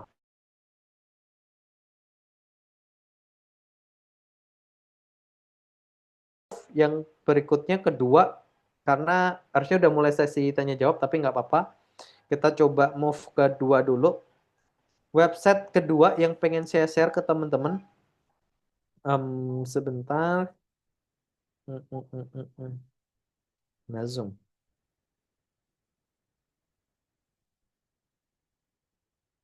Sebentar, saya coba share screen lagi. Oke. Oke. Website yang kedua namanya Impor Yeti, teman-teman. Ini tidak kalah menarik karena teman-teman bisa mendapatkan data lebih detail lagi. Nah, coba share screen. Oh, ini nggak kelihatan. Sebentar. How to share screen? Safari. Oke. Oke. Yang kedua, kita masuk ke Impor Yeti. Impor Yeti ini salah satu cheat sheet. Kenapa? Karena kita jadi bisa tahu sebenarnya data di belakang layar itu seperti apa. Oke, find any companies or supplier. Kita bisa coba tadi, kita mau coba close dulu. Oke, kita bisa dapetin data supplier. Company biasanya bisa dibilang ini data buyer. Supplier ini adalah data supplier. Di sini ada banyak banget, tapi agak hati-hati ya karena close di sini juga bisa jadi artinya sarung tangan, bukan apa namanya, bukan cengkeh gitu. Kalau mau lebih tepat ya teman-teman cari via HS Code. Cuma saya pengen tunjukin aja contoh. Oke. Oke. Ini supplier dari Djibouti. Djibouti negara yang cukup kecil. Kita bisa tahu shippingnya dia berapa dalam 1 tahun. Oh ternyata dia cuma satu shippingnya. Kita tahu bayarnya dia siapa. Jadi bayangin teman-teman, ketika teman-teman sudah punya supplier atau teman-teman sudah menentukan satu produk, kemudian bisa fokus, maka teman-teman bisa tahu juga sebenarnya suppliernya siapa gitu. Saya kasih contoh Coffee. Royal Coffee ini salah satu buyer paling besar gitu di US. Kita bisa cek shipmentnya dia berapa banyak, 211 shipment. Ini data dari 2015 sampai 2025, semuanya tentang kopi. Kita tahu siapa suppliernya gitu. Kita tahu siapa suppliernya dan kalau teman-teman memang belum punya supplier, teman-teman bisa reverse engineering. Coba kontak beberapa supplier-supplier ini, bisa nggak kalau kita bantu jualin gitu. Tapi bantu jualinnya ya jangan sama buyer ini, karena teman-teman udah tahu bahwa buyer ini mereka sudah serve gitu, mereka sudah apa layanin gitu. Biasanya masalah berikutnya adalah ngomongin tentang harga, ngomongin tentang term of payment kayak gitu. Challenge berikutnya. Tapi dari data ini teman-teman bisa ngelihat bahwasannya oke, dengan intelijen kita bisa melakukan banyak hal, dengan intelijen kita bisa tahu siapa suppliernya, siapa bayarnya. Pertanyaan berikutnya adalah bagaimana teman-teman bisa mendapatkan kontaknya dan teman-teman bisa mendapatkan trust-nya. Benar ya? Jadi tadi kita sudah lihat benar-benar dari awal marketnya seperti apa, kemudian suppliernya gimana, cara cari suppliernya seperti apa secara data. Karena ini jauh lebih enak. Teman-teman sudah pasti supplier-supplier yang ada di sini mereka sudah pernah melakukan ekspor. Mereka ada datanya gitu. Meskipun kita tidak bisa apa ya, tidak bisa pastikan setiap supplier datanya terrecord di sini belum tentu juga. Karena ada beberapa juga yang dia tidak ke record gitu. Oke.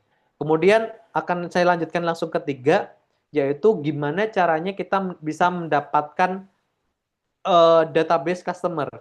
Oke. Bagaimana mendapatkan database customer? Ini saya langsung show aja. Ada satu tools namanya Apollo, apollo.io. Itu tempat di mana kita bisa mendapatkan yang namanya kontak gitu. Memang untuk ini berbayar karena ya tidak ada something free untuk something sesuatu yang apa namanya yang teman-teman sudah lakukan seperti itu. Sepertinya ini harus login. Hmm, hmm, hmm, hmm. Oke, saya butuh outbound, find high quality leads, experience. Oke. Hmm, hmm, hmm, hmm, hmm. Bisa skip.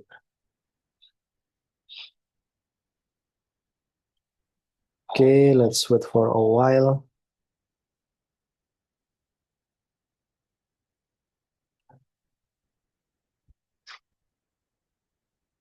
Nah, di apollo.io itu kita bisa mendapatkan eh, database meskipun memang berbayar. Tapi setidaknya ini bisa memberikan teman-teman gambaran how to-nya. Artinya kita udah bisa mendapatkan tadi nama company-nya siapa, misalkan tadi Royal Coffee, kita bisa nggak dapetin database-nya Royal Coffee di sini gitu. Nah, teman-teman register, kemudian invest untuk bisa masuk ke Apollo, kemudian teman-teman bisa mencari apa namanya database-nya, kurang lebih seperti itu. Di sini saya tidak akan langsung peragakan, tapi menggambarkan saja bahwasanya teman-teman bisa mencari people, mencari company, masukin industrinya ekspor impor, maka teman-teman bisa mendapatkan sampai dengan nomor telepon atau bahkan nomor email alamat emailnya mereka. Sebagai contoh di sini teman-teman mau cari negara mana, job title-nya mereka apa, purchasing manager, dan ini juga berlaku untuk di Indonesia ya. Jadi kalau ada teman-teman yang punya bisnis di lokal di Indonesia, kemudian target marketnya B2B, teman-teman bisa mencoba Apollo ini. Karena di sini teman-teman bisa bisa mendapatkan list database-nya, emailnya, bisa cold leads ke mereka, bisa approach mereka, selain mungkin dari LinkedIn, kayak gitu juga sebenarnya bisa-bisa aja gitu. Jadi itu tiga hal yang saya bisa bilang cheat sheet karena ketika teman-teman bisa menguasai tiga hal itu, ya eh, itu pengalaman saya bisa membantu lah teman-teman untuk bisa melakukan ekspor. Nah, mungkin ada sedikit closing sebentar. Saya coba share screen lagi. Oke, ini PowerPoint. Oke, tadi impor Yati sudah. Kalau mau di screenshot, screenshot. Sebagai contoh, Indofood, saya masukin kata kunci Indofood. Indofood itu dia punya perusahaan juga di US, makanya dia kirimnya juga ke perusahaannya dia sendiri. Gitu. Di Indonesia dia punya, kemudian ini juga dia punya, mungkin punya dua kali ya, atau data yang lain. Seperti itu. Kemudian tadi, next, oh sorry, next. Nah, ini data yang tadi, contoh, tadi saya masukin impor ekspor, saya masukin kata kunci coffee, kemudian di sini muncul tuh Royal Coffee. Nanti bisa ketahuan di sini yang punya database misalkan level apa, direktur kah, manajer kah, atau minta referensi, kita bisa kontak ke mereka gitu. Kemudian ya itu terakhir dari saya. Intinya gini teman-teman. Kalau kita kita coba flashback dari judul tadi, intinya Indonesia ini kita kaya, kita punya banyak hal gitu. Tapi pertanyaannya dari sekian banyak market yang tadi ada, kita sudah lihat secara langsung, secara real time. Pertanyaannya kenapa bukan kita yang dipilih sama buyer gitu? Kenapa bukan kita yang dipilih? Kenapa bukan kita yang akhirnya dapat transaksi dan bukan kita yang dapat cuan? Jadi yang pertama, cara kita ngelit lead dengan yang namanya trust, bangun kepercayaan satu sama lain. Kalau ada buyer yang pertama kali hubungin teman-teman langsung nanya price, bisa dibilang biasanya 60% dia kabur. Artinya dia cuma jadi window shopping. Teman-teman cuma akan tanya price, teman-teman ngasih price-nya, kemudian dia entah kabur, entah kemahalan, kurang lebih seperti itu. Tapi ketika teman-teman digging dulu informasinya, kalian siapa, kalian punya kebutuhan apa, spek yang kalian cari seperti apa, maka dari situ akan mendapatkan relasi. Yang kedua, cari sebenarnya masalah utama dari buyer itu apa. Kalau memang dia beneran valid buyer, sudah pernah impor barang yang sama, harusnya dia ngasih reason kenapa akhirnya milih barang cari dari Indonesia. Oh, ternyata sebelumnya dia ambil dari Madagaskar, tapi di Madagaskar sedang ada angin topan. Makanya mereka butuh supply dari Indonesia, gitu. Atau kemudian cari market yang memang memvalue produknya teman-teman dengan lebih baik. Artinya jangan memilih market-market kayak India, Pakistan, Bangladesh kayak gitu, tapi pilihlah market-market yang memang baik. Artinya kayak misalkan um, Eropa, Turki, kayak gitu. Tapi pertanyaannya teman-teman ready nggak dengan sertifikasi yang ada gitu. Jadi produk yang sama ketika teman-teman pinter ataupun secara strategik bisa menentukan produk yang pas, market yang pas, maka teman-teman akan tetap bisa mendapatkan closingan atau mendapatkan bisnis dari situ gitu. Nah, terakhir mungkin dari saya, kalau teman-teman ada pertanyaan, mau ngobrol, mau segala macam, I'm free. Nanti kalau misalkan teman-teman mau discuss, ketika saya memang bisa, saya punya punya jawaban, saya akan coba bantu seperti itu. Jadi mungkin seperti itu dulu, teman-teman. Kita masih punya waktu untuk Q&A. Thank you.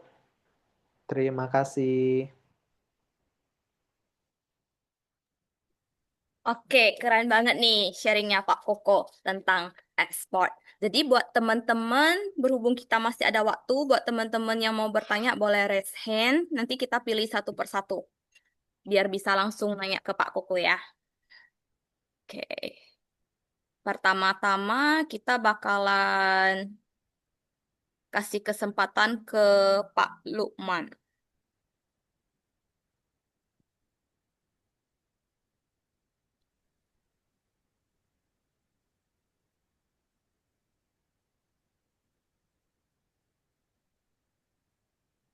Silahkan. Halo, malam Ko. Malam. Ko, Ya, jujur bisnis saya di bidang freight forwarder. oke. Kebetulan saya sudah banyak lah pegang klien internasional. Untuk import saya pegang Pupuk Altim, Nice. Eni, Pertamina, kemudian ada Apical. Nah, jujur saya banyak sebenarnya kenal buyer. Tahu lah, karena saya dulu kerja di salah satu shipping line dan juga saya agent untuk shipping line internasional, CMA CGM, Wow. CNC, sama APL. Suhu nih. Silakan, silakan. Nah, jadi gini, kebetulan saya sering bantu sih teman-teman UMKM yang ada di, terutama Kaltim ya, karena saya pegang Kaltim. Ya, eh, itu sebenarnya sih saya tahu problemnya mereka gitu loh. Karena mereka nggak bisa ekspor tuh saya tahu problemnya mereka gitu loh. hmm. Seperti tadi ada yang nanyain masalah briquette kayak gitu tuh. Saya tahu problemnya. Hmm. Masalah di freight forwarder aja kita harus eh, Kena DG ya Pak soalnya. bukan hanya Digi kelas 3 itu aja Hmm. kena finning test sama ada dua yang paling sulit. Ya, Itu adalah failing sertifikat sama self heading sertifikat dan itu sangat susah gitu loh. ya, Jadi ya. banyak sekali problem yang kita temui lah di sini. Lapangan. Ya, paham sekali saya. Nah, jadi saya itu ada plan. Saya itu rencananya akan mau buat seperti kebetulan saya freight forwarder yang Ya, setiap saat sudah tahu harganya lah. ya. BK-nya berapa? Saya juga sering kirim PAO, CPO, Mhm. BK-nya saya tahu, PPN-nya saya tahu, semuanya saya hitungkan semua ke klien. Helikopter pun saya pernah ekspor kan gitu. Nice. Nah, menurut Koko, seandainya saya buat salah satu e-commerce membantu misalnya nih yang buta sama sekali perihal Ya. ekspor, saya Hmm. akan bantu mengenai saya mau buat e-commerce nanti dia akan masuk produknya, nanti Hmm. izin-izinnya itu nanti saya akan terangkan di situ. Jadi dia izin ekspor A seperti ekspor A gitu kan. Nah, saya akan masukkan di situ, ini harus pakai izin ini untuk di pemerintahan. Dia harus NIB-nya seperti ini. Kebanyakan seperti itu, yang paling banyak yang kurang itu masalah dokumentasinya ya.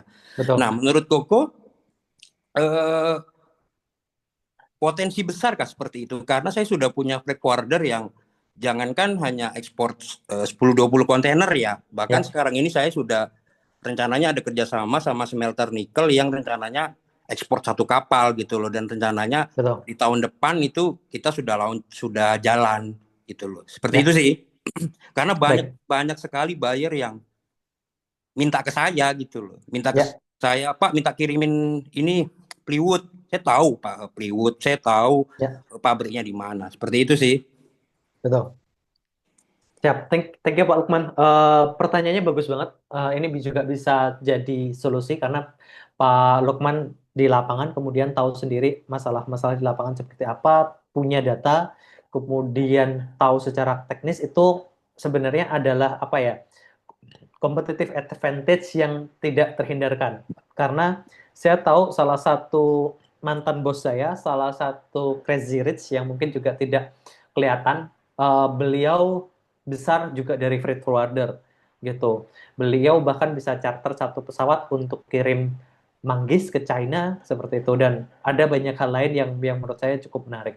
Nah, pertanyaan Bapak tadi, bagaimana ketika misalkan kita bikin satu e-commerce, kemudian isinya adalah untuk mempertemukan antara buyer dan supplier? Jawabannya sangat mungkin dan potensinya sangat besar. Saya mungkin akan coba share dari sudut pandang saya ketika saya pegang Alibaba.com. Alibaba.com itu kenapa dia besar? Dia e-commerce tapi fokusnya untuk B2B. Oke, dia e-commerce tapi fokusnya untuk B2B. Dia mempertemukan antara supplier dan buyer.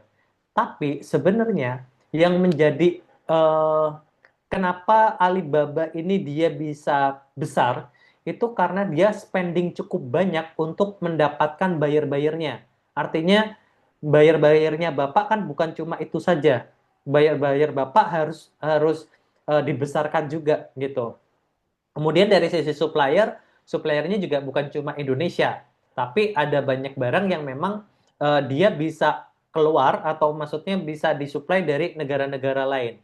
Jadi ketika di sini ada sebuah masalah, terutama saya sangat setuju teman-teman eksportir di level pemula ketika dulu saya mendampingin UMKM itu memang kendalanya adalah dokumentasi, kemudian kalau dari sisi buyer itu saya butuh barang ini, saya valid, saya pernah melakukan transaksi, tapi pertanyaan berikutnya, bagaimana saya tahu bahwa supplier ini memang beneran bisa dipercaya seperti itu. Jadi, kalau Bapak punya plan seperti itu, saran saya itu bisa Pak dilakukan dan dieksekusi, tapi mungkin mulai dari small konsep, artinya coba divalidasi dulu dengan bikin MVP, minimum value product, kemudian di tester apakah memang berjalan atau tidak. Karena setahu saya di Indonesia ada beberapa yang mulai modelan seperti itu dan secara traction belum bisa berjalan. Karena kenapa? Inti dari e-commerce itu adalah menciptakan traffic gitu. Shopee, Tokopedia, kenapa mereka bisa besar? Karena mereka bisa menciptakan traffic. Dan pada saat saya di Alibaba, trafficnya Alibaba itu gede banget. Bahkan tetap nomor satu di dunia. Meskipun makin ke sini, apakah Alibaba bisa mendapatkan buyer? Ya sebenarnya bisa-bisa aja. Tapi gamenya sudah changing. Mereka sudah pakai AI, mereka sudah pakai banyak hal gitu. Nah, kekuatan Bapak sebenarnya adalah di validasi bayarnya, karena itu yang paling penting gitu. Jadi instead of modelan e-commerce, kalau saya melihatnya adalah lebih ke buyer agent. Jadi ketika ada kebutuhan buyer butuh barang apa dari Indonesia, mereka bisa atau Bapak bisa mereferensikan supplier ini nih yang memang dia trusted, dia punya dia bisa mengirim kurang lebih seperti itu. Semoga membantu Pak Lukman. Idenya oke banget. Let me know jika saya bisa bantu lebih gitu. Mungkin dari teman-teman ada pertanyaan lagi.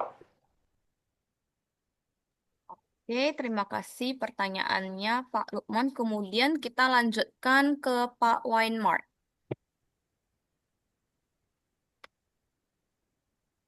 Silakan Pak. Ya, terima kasih baru di unmute.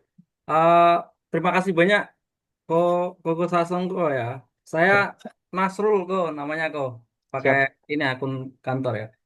Terima kasih banyak materinya. Kita bergerak di bidang yang sama kok. Kalau kami ekspornya herb and spice.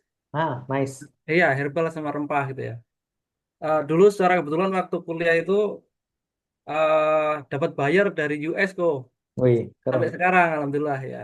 Dari 2018 ya. Hmm, Nah, itu produknya herbs ya, rempah ya. oke. Terus kami juga pengen ngejar yang volumenya gede kok, yang lebih ke rempahnya ya, spice-nya ya. Hmm, Ya itu mungkin kan lebih ke ngejar volume ya, walaupun margin mungkin tipis gitu ya. Nah, betul, betul. kalau saran dari Koko itu tadi kan Koko juga menyampaikan latar belakangnya dari ini juga ya, Alibaba gitu ya. Ya, 70% itu dari website begitu ya. ya. Kami baru tertarik sih kok pengen membership ke Alibaba misalkan, yang itu kan ada tawaran yang menarik itu misalkan per tahun itu 60 juta gitu ya. Ya. Itu lebih baik bangun website dulu atau langsung masuk ke itu kok apa Alibaba gitu ya, membership itu yang Oke. pertama kok. Terus yang Hmm, kedua eh ini kok misalkan kan kami kan nggak semuanya ready stock ya, ready ya. stock untuk herb and spice-nya gitu ya. Kami pabrik kan di Semarang gitu ya. Hmm, Barangkali pengen kirim ada rekanan yang dari Jakarta atau Surabaya gitu ya, hmm. pakai produknya mereka, komoditi yang mereka ada, kemudian sertifikasi yang lengkap barangkali mereka yang punya gitu ya. Terus gimana caranya biar kita itu tidak dipotong kompas atau di direct langsung buyer itu nanti diambil oleh mereka kok, karena kan sertifikasi mungkin atas nama mereka ya. Itu sih kok. Betul. Sama Oke. mungkin nanti kontak-kontakan melalui WhatsApp ya kok. Boleh dengan senang hati. Ya, Semoga bisa membantu. Thank you ya. pertanyaannya. Sorry, Mas siapa? Nasrul. Mas Nasrul. Oke, Mas Nasrul, ini sedikit sharing dari saya. Meskipun saya pegang Alibaba dulu, apakah Alibaba masih matters kalau melihat dari beberapa apa namanya beberapa case study yang supplier Indonesia mereka masuk, itu ada yang bisa mendapatkan awalnya mereka cuma punya 3 buyer, begitu masuk Alibaba bisa dapat 64 buyer dalam kurun waktu 2 tahun. Artinya memang cukup besar. Kemudian secara traffic, orang ketika mencari informasi juga biasanya nomor satu melalui Alibaba. Tapi kalau dari sudut pandang saya tidak merekomendasikan ketika teman-teman em, produknya sangat spesifik gitu. Kayak misalkan herbs gitu. Karena daripada teman-teman spending 60 juta di Alibaba, saya lebih prefer teman-teman punya website kemudian diiklankan dengan Google Advertising, Google Ads, baik itu di Google Map atau Google Search. Karena dengan cara seperti itu teman-teman akan langsung dapetin target market negara mana yang akhirnya akan ngontak teman-teman. Kurang lebih seperti itu.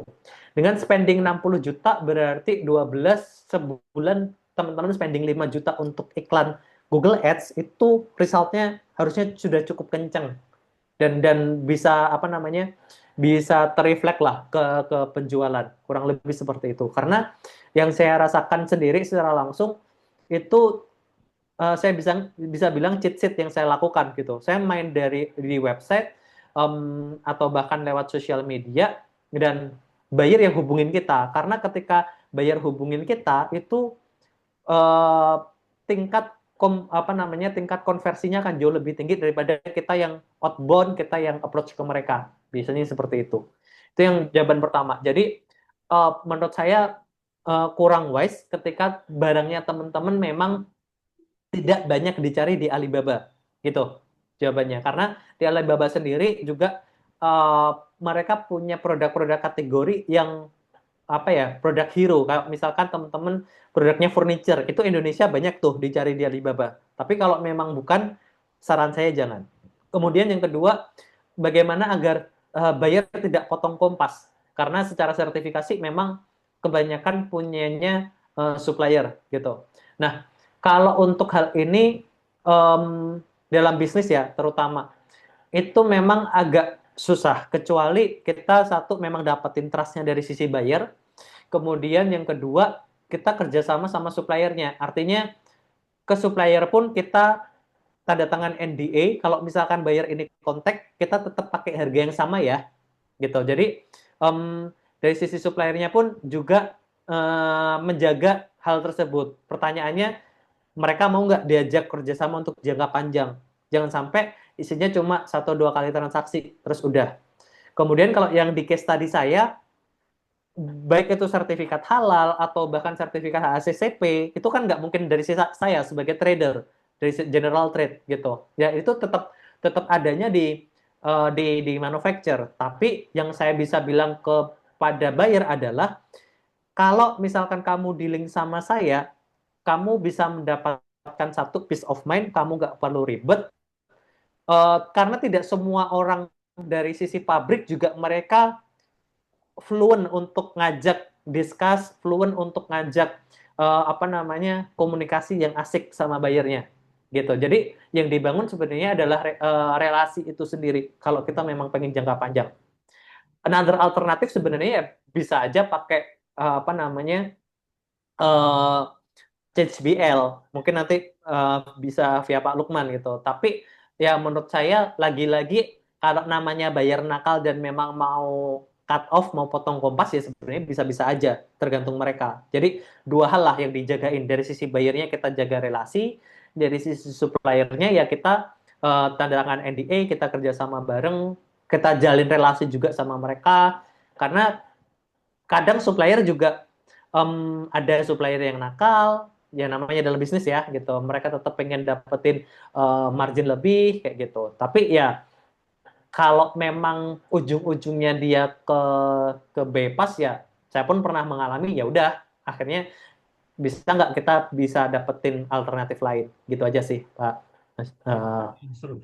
Ya, Nasrul kok. Ya, makasih Ada banyak seru kok. siap, thank you. Izin nanti izin silaturahmi sama kontak Siap, mereka melalui WhatsApp siap, ya, siap. Kak. Dengan senang hati, semoga bisa Ya, bantu. Thank you.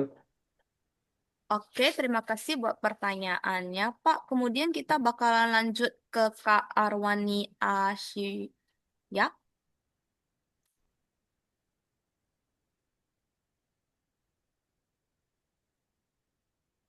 Silahkan. Masih, oke. Oh. Baik, kok. Halo, Ya, silahkan. kok mau nanya, kira-kira misal kita mau ekspor, itu kan kita kan belum punya perusahaan tuh kok, Ya, ya kayak Koko itu. Nah, itu kira-kira untuk legalisasinya itu bagaimana ya, kok ya? Apakah kita mengatasnamakan PT kayak Koko tadi mengatasnamakan PT yang apa?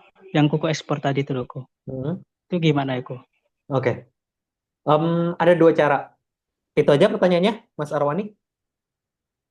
Iya, jadi kan kita sebagai eksportir pemula kan nggak langsung punya perusahaan kok. Ya, Nah, itu gimana untuk legalitasnya itu? Apakah kita mengatasnamakan eh, dokumen perusahaan apa gimana? Itu kok. oke. Thank you pertanyaannya Mas Arwani. Ada dua jawaban. Jawaban yang pertama, teman-teman bisa mulai dengan bikin perusahaan sendiri. Bikin PT perorangan itu cuma 50.000. Dan PT perorangan pun teman-teman sudah bisa melakukan ekspor. Tapi kalau memang teman-teman punya modal capital yang lebih, saran saya bikin PT sekalian atau bikin CV. Karena itu akan untuk jangka panjang. Tapi kalau memang teman-teman cuma baru mau mulai, yang penting punya legalitas, pakai PT perorangan pun teman-teman sudah bisa melakukan ekspor. Itu yang pertama. Yang kedua, teman-teman juga bisa sebagai tradernya dari perusahaan.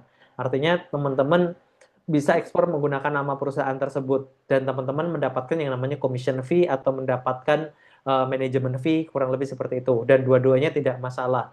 Tinggal balik lagi, teman-teman harus punya something yang bisa di offer kepada apa namanya, kepada si pabrik atau kepada si supplier. Karena kalau misalkan tidak, kenapa saya harus kerja sama-sama kamu kayak gitu? Saya sudah punya market sendiri, saya sudah punya buyer sendiri, kurang lebih seperti itu. Jadi dua-duanya bisa, teman-teman bisa ngelakuin itu. Bikin PT juga nggak mahal kalau memang ada capital, tapi kalaupun memang baru mulai mau bikin PT perorangan 50.000 pun juga sudah bisa gitu, Mas Arwani. Thank you. Toh dari Pak Lukman juga menambahkan, pakai PT perorangan pun juga nggak apa-apa. Betul, tapi memang harus tahu apa saja yang di menjadi syarat untuk ekspornya. Kayak misalkan untuk bikin apa namanya COO nanti harus punya registrasi, untuk bikin PITO dan lain sebagainya. Jadi teman-teman, saran saya memang harus belajar terkait dengan ekspornya dulu aja. Karena yang saya sampaikan dalam sesi hari ini saya nggak mungkin bahas atau ngajarin ekspor dari nol sampai dengan teman-teman bisa gitu. Tapi lebih ke ngasih gambaran kalau teman-teman memang mau ekspor, ada loh beberapa cheat sheet atau kemudian sesuatu yang memang bisa dipelajarin lebih lanjut gitu. Sip, Baik kok, terima kasih kok atas informasinya. sama. Thank you. Oke, terima Silakan. kasih Ada buat pertanyaannya. Next, kita bakalan ke Mas Fahri.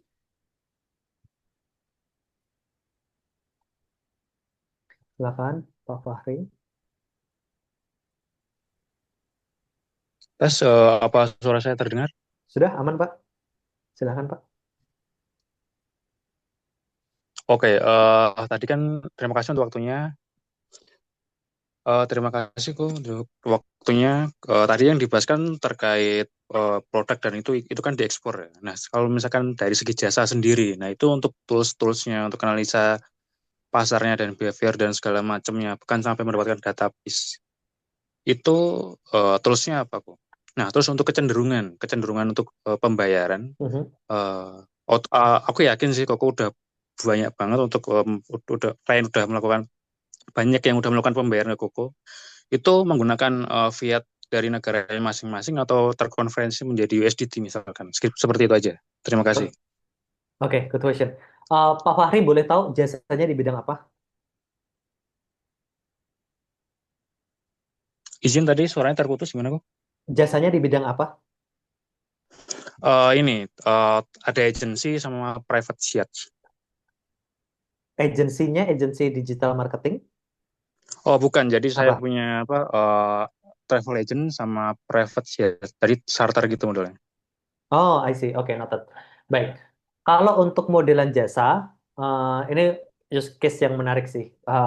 Ini lebih ke sharing lah. Dulu saya ada di jasa juga, jadi mungkin ada sedikit yang bisa saya share. Yang pertama, kalau untuk jasa, teman-teman nargetin ke market luar, itu seperti apa? Jawabannya, kalau dari sudut pandang saya masih tetap sama.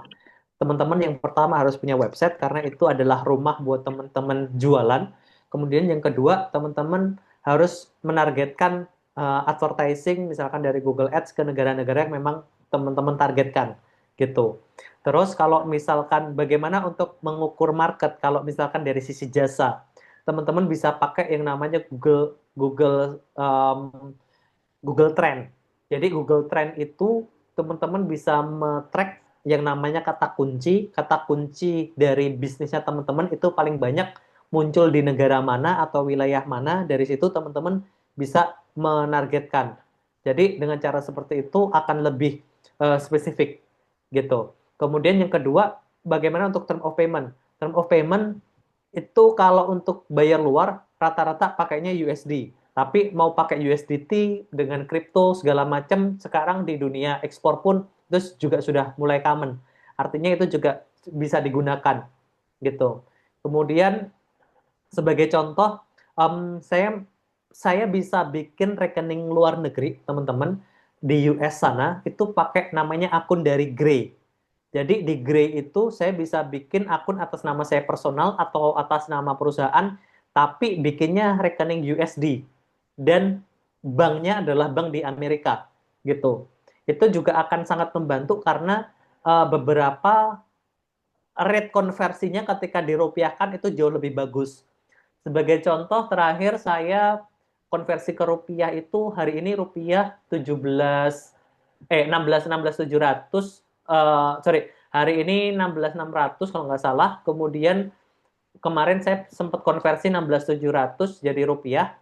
Padahal kalau kita pakai local bank itu rate-nya mereka 16.200 kayak gitu. Jadi dari sisi rate-nya udah sangat beda. Kemudian dari sisi kecepatan transaksi, kalau kirimnya langsung ke sama-sama rekening US itu lebih enak.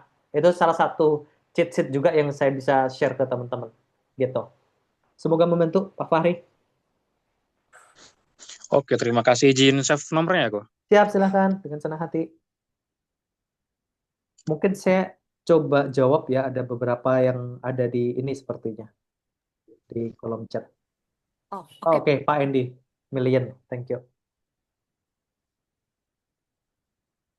Oke, Kratom juga sama, ada di data tadi, silahkan teman-teman.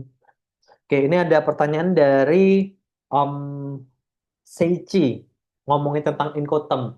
Oke, ini bahasan sederhana lah. Satu, ada beberapa yang teman-teman perlu pelajarin. Kita ketika jualan ekspor itu bisa jualan harga ex-work, artinya harga tersebut adalah harga gudang di Indonesia. Teman-teman nggak perlu ribet ngurusin legalitas segala macamnya, semuanya urusannya buyer. Pokoknya teman-teman jual hanya sampai di titik gudang, itu harga ex-work. Dan itu juga nggak masalah, itu juga terhitung sebagai ekspor.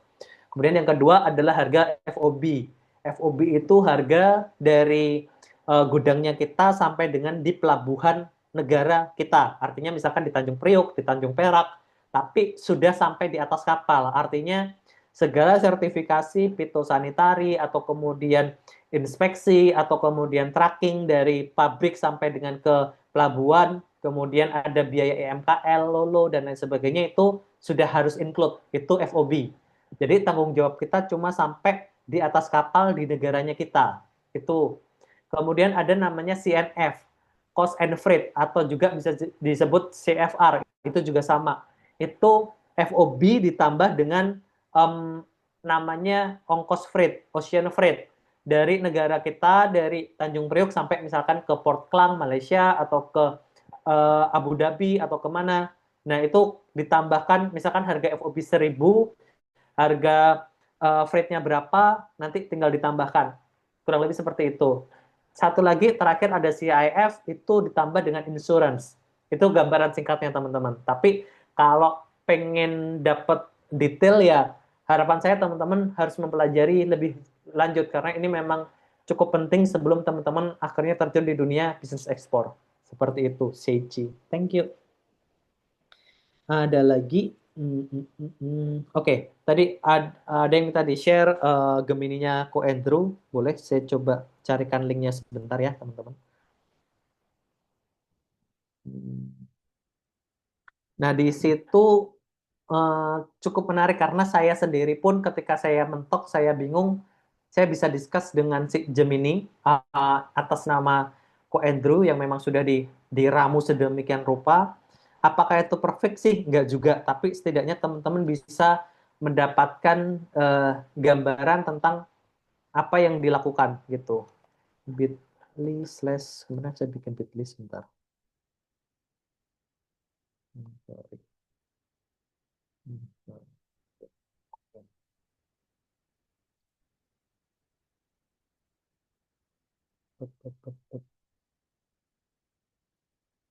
Oke, bisa. Ntar saya share linknya.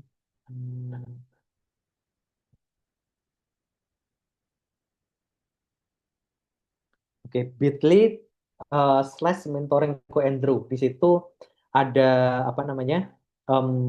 Teman-teman bisa discuss, teman-teman punya kendala apa secara bisnis, dia akan menjawab dari sudut pandang mindset ya. Artinya ketika Ko Andrew diajak ngobrol sama kalian, kemudian dengan apa yang Ko Andrew sudah sajikan di semua sosial media, di apa namanya TikTok, kemudian di YouTube, itu saya coba ramu, kemudian saya masukkan ke sini dan ini bisa jadi tempat untuk ngobrol bareng gitu.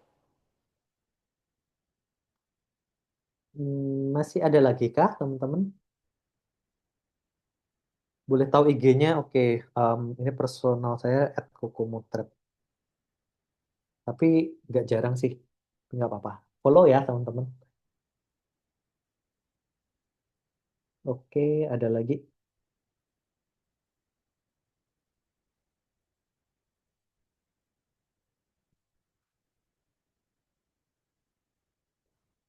Discuss apapun, selama mungkin saya tahu, saya akan mencoba menjawab teman-teman. Tapi kalau nggak tahu, saya izin.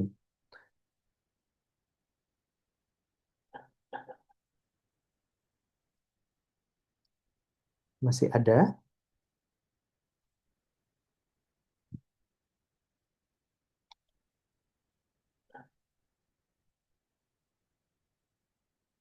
Thank you, sama-sama.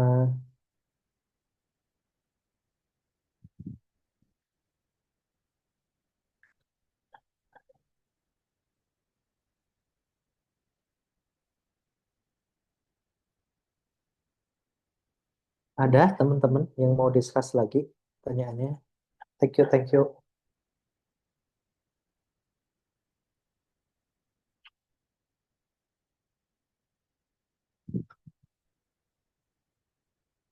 Yuk, ayo. Kalau ada rekomendasi artikel atau YouTube untuk belajar kulitnya dulu. Belajar kulit ada di Indonesia Export Channel, menurut saya itu juga cukup lengkap. Dan dia rekomendasinya, kalaupun join di komunitasnya, tidak begitu mahal. Jadi teman-teman yang kalau memang berminat, di situ banyak banget share tentang buyer, share tentang kendala, share tentang supply, ada demand apa, ada kebutuhan apa, di situ banyak gitu. Saya coba tulis ya Indonesia Export Channel. Oke. Sip. Oke. Ada lagi. Izin satu lagi kok, hal yang berkelanjutan dalam pasar internasional apa? Em, Hal yang berkelanjutan dalam pasar internasional. Sebenarnya semuanya punya market sendiri-sendiri sih, Pak Fahri. Artinya eh, teman-teman tidak perlu berkecil hati, fokus aja kalau kata Ko Andrew yang saya sekarang juga masih belajar, fokus di komoditi atau di produk dan jadi paling jago di situ. Kalau dari sudut pandang saya, karena saya jagonya di marketing, maka yang saya eskalasi adalah how to gedein produk, how to gedein market dari partner-partner saya atau produk-produk yang saya saat ini sudah jalanin seperti itu. Kemudian dari Ko Charles, beda ekspor potensial sama trade map apa sama sih? Sama-sama aja gitu. Jadi itu dua hal yang sama. Kemudian Ko Raymond, malam Ko izin tanya apakah dalam hal ekspor kita ada e-commerce yang bisa menyasar pasar ekspor karena di sisi pergerakan dunia dagang begitu cepat jika kita baru mulai bangun brand dan buat fondasi seperti website sepertinya akan memakan waktu. Oke. Kalau untuk ekspor itu ada beberapa jenis ya, teman-teman. Kalau misalkan kayak Alibaba itu kita bisa menyebutnya B2B. Kemudian selain Alibaba ada juga apa ya? Dari India tuh ada juga, tapi saya tidak rekomen karena memang secara traffic paling gede sih masih di Alibaba. Kemudian kalau teman-teman mau mainannya retail ke luar negeri, sebenarnya bisa juga pakai Amazon. Karena model Amazon itu juga sebenarnya bisa terhitung ekspor ketika teman-teman main Amazon FBA. Jadi nargetin market US, teman-teman buka akun di sana, kirim barang dari Indonesia ke gudangnya yang ada di US untuk Amazon, kemudian teman-teman bisa jualan seperti itu. Itu lebih ke e-commerce juga, tapi lebih ke retail. Terus apakah telat kalau misalkan harus lewat e-commerce? Nah, e-commerce itu kalau di Alibaba memang dia tidak mendapatkan apa ya? Alibaba tidak mendapatkan margin. Artinya ketika terjadi transaksi, Alibaba itu source of income-nya bukan dari situ, teman-teman. Source of income-nya Alibaba itu dari membership. Artinya ketika teman-teman terjadi transaksi mau 1M, 2M, Alibaba tidak dapat dealing. Tapi ketika teman-teman bikin akun di Alibaba, teman-teman beriklan di Alibaba, kayak gitu Alibaba baru mendapatkan revenue. Artinya teman-teman hanya akan mendapatkan traffic ketika teman-teman beriklan di Alibaba. Nah, hal ini bukannya sama ketika kita punya website, kemudian teman-teman beriklan, maka teman-teman pun juga akan mendapatkan traffic. Kurang lebih seperti itu. Tapi kembali lagi ya, beda produk, beda approach, beda juga pendekatannya. Seperti itu. Oke, masih ada lagi. Go forward. Go forward itu oke, tapi banyak tradernya juga. Kemudian kalau masih bingung cari supplier untuk diekspor, saran Koko pertimbangannya apa ya? Mau cari-cari supplier produk apa untuk diekspor, saran Koko pertimbangannya apa? Oke. Untuk mencari produk, cari yang dari sekelilingnya kalian, cari yang memang kalian suka, cari yang kalian paham, karena itu yang akan jadi mainan kalian setiap hari. Kalau kalian nggak suka, atau cuma, oh temen ekspor ini nih, aku mau coba dong gitu. Saran saya jangan, karena tiap hari kalian bakal ketemu sama barang ini nantinya. Kalian harus benar-benar tahu dari sisi product knowledge.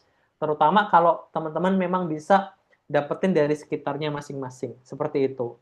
Kemudian yang kedua, usahakan memang dapat supplier yang sudah pernah ekspor. Karena itu sudah memotong kompas jauh lebih banyak daripada teman-teman mulai dari level petani. Karena kalau mulai dari level petani, ada banyak PR yang harus diselesaikan. Seperti itu. Mau tanya, setiap chat di 1688 atau Taobao, kenapa nggak dibalas ya? Padahal udah pakai bahasa Inggris dan Mandarin. Saya belum pernah coba secara langsung kalau 1688 atau Taobao. Jadi izin untuk ini saya belum bisa jawab ya teman-teman. Tapi kalau saya cari supply, salah satu yang saya pakai justru sebenarnya WeChat. WeChat saya cari hashtag tertentu, kemudian saya cari kontak suppliernya di situ, responnya jauh lebih cepat. Pertama kali kapan mulainya dan di mana Koko ekspor dulu pertama kali? Dulu saya ekspor pertama kali di PNG. Produknya adalah konveksi jersey karena saya ada produksi sendiri untuk jersey. Kemudian kirim ke sana, pada waktu itu modalnya adalah iklan dari Facebook dan ternyata nyantol sampai sekarang masih hubungan baik sama bapak sama anaknya. Jadi apa ya meskipun pada akhirnya saya tidak lagi melayani di sana karena secara price sudah tidak kompetitif, artinya saya tidak mendapatkan banyak banyak cuan dari situ, mending saya fokus di tempat lain, tapi secara personal saya masih menjaga hubungan baik. Dan ketika dia ada kebutuhan yang lain, biasanya dia juga kontak ke saya. Kurang lebih seperti itu. Ada lagi kah? Sebentar. Misiko, di ekspor misalkan udah punya pabrik sendiri, mampu continue. Apakah owner terus yang di-trust sama buyer untuk jalin kedekatan atau tetap di-handle tim sales dan tetap dapat trust? Bagaimana insight Koko terhadap skenario tersebut? Oke, kalau sudah punya pabrik sendiri, kemudian sudah continue, em, yang dijalin kedekatan level mana? Semua level, teman-teman. Karena kedekatan itu bukan hanya sekedar di level owner. Kita kenal sama ownernya, tapi kalau di operation kita nggak punya kenalan, itu juga akan menimbulkan masalah di kemudian hari. Artinya kita paling enak memang top down, maksudnya dari owner ke bawah gitu. Tapi kalau di operasional kita nggak punya pegangan, itu juga akan bermasalah. Jadi saran saya teman-teman tetap menjalin relasinya bertahap, dari beberapa layer seperti itu. Oke, oh, udah dikirim. Siap. Oke, saya kembalikan waktunya ke Kak Friska. Thank you. Masih ada Oke, makasih banyak buat sharingnya malam ini, Pak Koko. Berhubung juga udah jam 9-an nih. Oke, mungkin kita belajarnya sampai sini dulu ya, teman-teman ya. Saya mewakili tim BBKA mengucapkan terima kasih sebanyak-banyaknya pada Pak Koko untuk sharingnya malam ini. Daging banget ilmunya. Dan juga terima kasih buat teman-teman atas partisipasinya. Oke.